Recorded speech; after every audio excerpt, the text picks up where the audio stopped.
Hello, everyone, from my hotel room in Milwaukee, Wisconsin. Game 3 of Pacers Bucks ended like 4 or 5 hours ago now. I've been doing lots of other stuff, and we got to talk about it. Whew.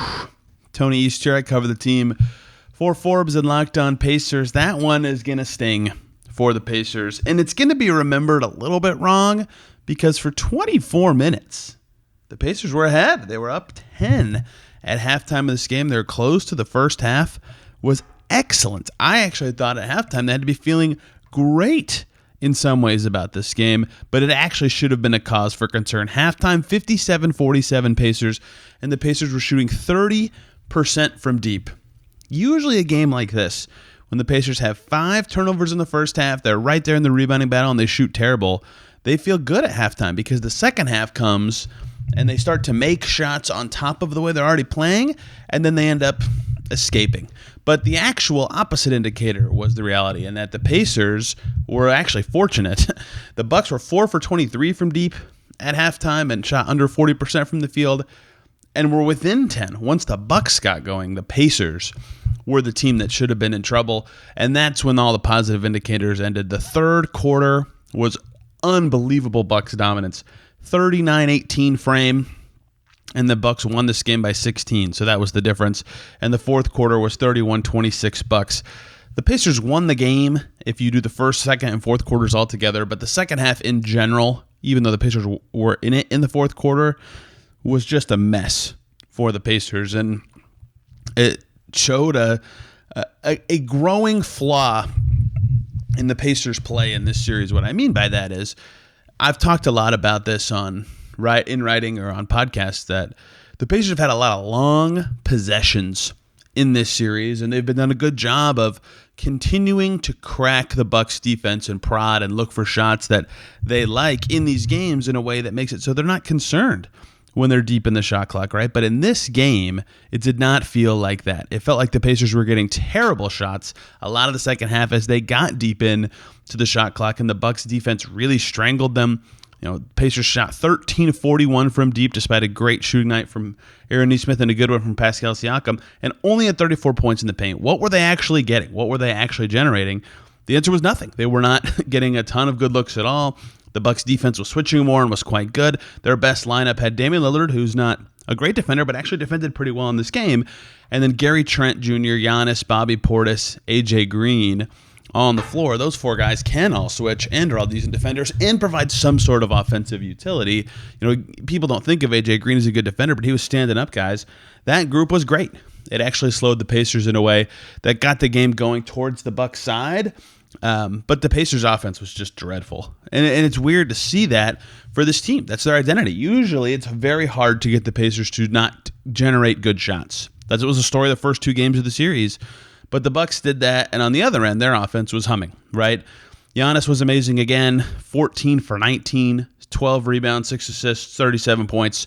That's expected, right? Even as the Pacers talk about trying to do better against him all the time, he's just going to do that, right? He's incredible. The Pacers no one has the real size or ability. As I look over in my hotel room TV, has highlights of this game going on right now.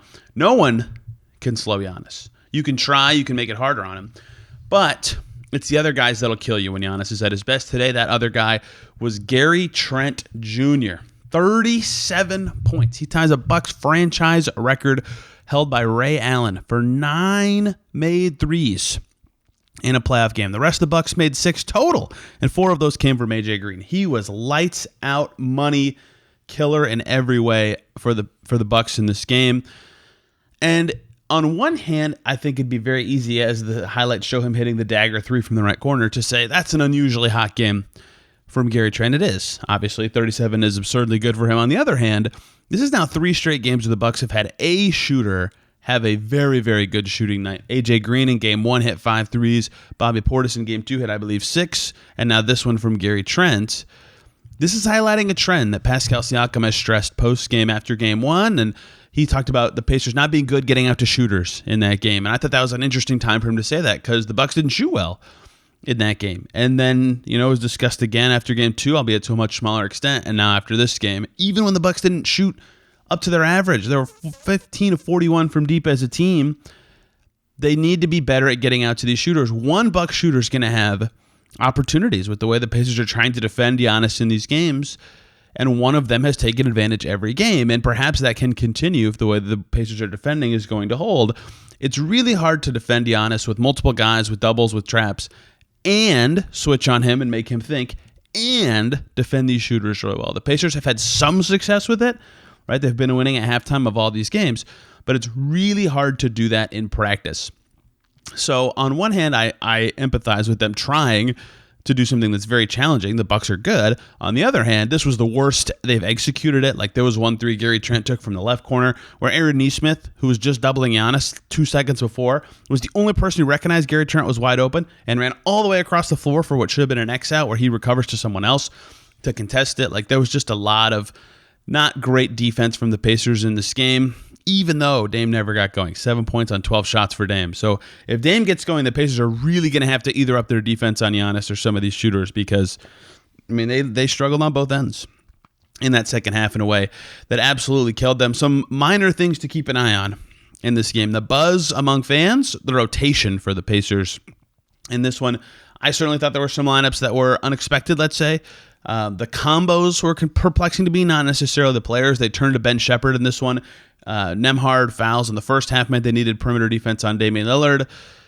That's fine. I understand Ben Shepherd playing, but I don't understand how many lineups they had with several bench players altogether, several of which who couldn't attack the paint very well. Over 20 minutes for Thomas Bryant in a playoff game. Did not expect that. TJ McConnell had a really off game, so there was just a lot of combos that were strange in this game, and what also really hurt Rick Carlisle's ability to put together lineups that were really threatening in this game. Miles Turner, terrible, 1 for 9 for 6 points. He impacted the game in some ways, driving past Brook Lopez on switches, beat 4 turnovers too. Very forgettable game for him. And Tyrese Haliburton hit 2 shots in the fourth quarter, but was 3 for 9 before that in total. He finishes with 14 and 10 in a game that I bet he didn't feel very good about it either.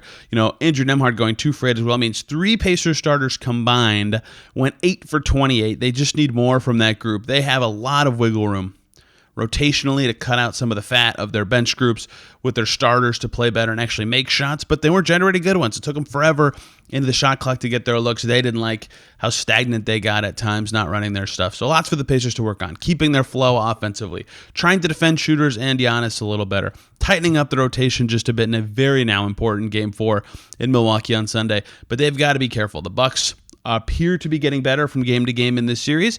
The Pacers are up 2-1, but need to find some answers, need to make some adjustments. It's a lot easier to make adjustments after a game where you get pantsed a little bit, and that happened in the second half of this game at plus 30-ish half for the Bucks. So much more to discuss, and you can hear it on Locked On Pacers. I'll have a story and Forbes out about this game tomorrow. Thank you guys for watching. We'll catch you in the next one.